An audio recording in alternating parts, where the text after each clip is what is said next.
High to all of you. আজকের প্রশ্ন হলো, গর্ভাবস্থার পর বাচ্চা জন্ম দেওয়ার পর কতদিন পর আপনি জিম করা বা যোগব্যায়াম করা বা লাফান্দড়ি, যেটা অনেকে করে, প্র্যাকটিস করা, এই ধরনের হেভি ওয়ার্কআউটগুলো করতে পারবেন, অর্থাৎ আপনি চান যে আগের অবস্থায় ফিরে যেতে।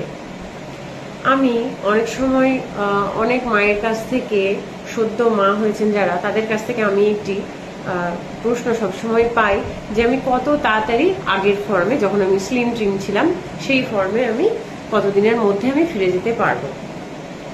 আসলে গর্ভাবস্থা যখন আমরা পৌঁছাই তখন একটা নির্দিষ্ট পরিমাণ টাইম আমাদের অপেক্ষা করতে হয় বাচ্চা ভূমিষ্ঠ হওয়ার জন্য। সেরকম বাচ্চার যখন ডেলিভারি হয়ে যায় তারপরেও আমাদের শরীরের, মেয়েদের শরীরে অনেক ধরনের চেঞ্জেস আসে। বাহ্যিকভাবে চেঞ্জেস আসে, আবার ইন্টারনালও আসে, অনেক হরমোনাল চেঞ্জেস আসে। তো সুতরাং বাচ্চা হওয়ার পরেও কিছু মাস বা কিছু দিন আমাদের অপেক্ষা করা উচিত। রাতারাতি আপনি আগের আবার স্লিম ট্রিম ফর্মে যেতে পারবেন না। হয়তো নিজের শরীরের অবস্থা না বুঝে হেভি ওয়ার্কআউট করে আপনি চলেও যেতে পারেন, অনেকে সেটা করে, কিন্তু বেশি দিন আপনি ভালো থাকতে পারবেন কিনা সেটা একটা সন্দেহজনক পরিস্থিতিতে পৌঁছে যায়। বা যখন আপনি বাচ্চাকে ব্রেস্ট ফিড করাচ্ছেন, সেই ব্রেস্ট ফিডের যে মিল্কের উৎপাদন সেটা কেমন হচ্ছে সেটাও নির্ভর করে। সুতরাং যাদের সিজারিয়ান সেকশন হয়েছে তাদের অন্তত 6 মাস একটু অপেক্ষা করে যাওয়া উচিত। এই 6 মাসে তারা হালকা হাঁটা চলা করতে পারে, একটা নির্দিষ্ট টাইম ফিক্স করে। সেটা মর্নিং এ হলে তো খুবই ভালো হয়। সানলাইটটা মেয়েদের জন্য ভীষণ ভাবে দরকার। তো 6 মাসের আগে আপনি হাঁটা চলা করে ওয়েট কমানোর চেষ্টা, প্লাস ব্যালেন্স ডায়েটের রোল তো আছে, যেটাতে মিল্ক প্রোডাকশন ভালো হবে, এরকম ডায়েট খেয়ে আপনাকে ডায়েটটা করতে হবে।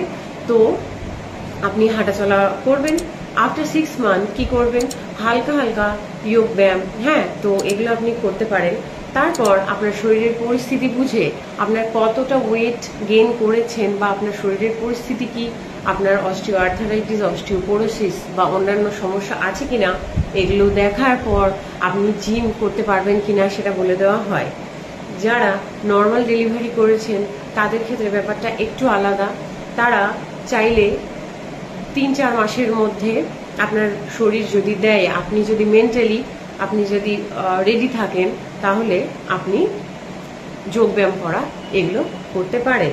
সেক্ষেত্রে দুটোর ডেলিভারির করার পরেও যে আপনি ফ্যাট লস করছেন, এই অবস্থাও কিন্তু আপনার ডায়েটটা প্রচণ্ডভাবে ব্যালেন্সড হতে হবে, যাতে বাচ্চার কোনো রকম ক্ষতি না হয়। বিকজ আপনার কাছ থেকেই যে দুধটা তারা বায়োলজিক্যাল ভাবে উৎপন্ন হয়, সেই দুধটা খেয়েই তারা বাড়ছে। সুতরাং তাদের সাথে যেন কোনো কম্প্রোমাইজ না হয়, নিজের সাথেও যেন কোনো কম্প্রোমাইজ না হয়, এরকম ভাবে চলতে হবে।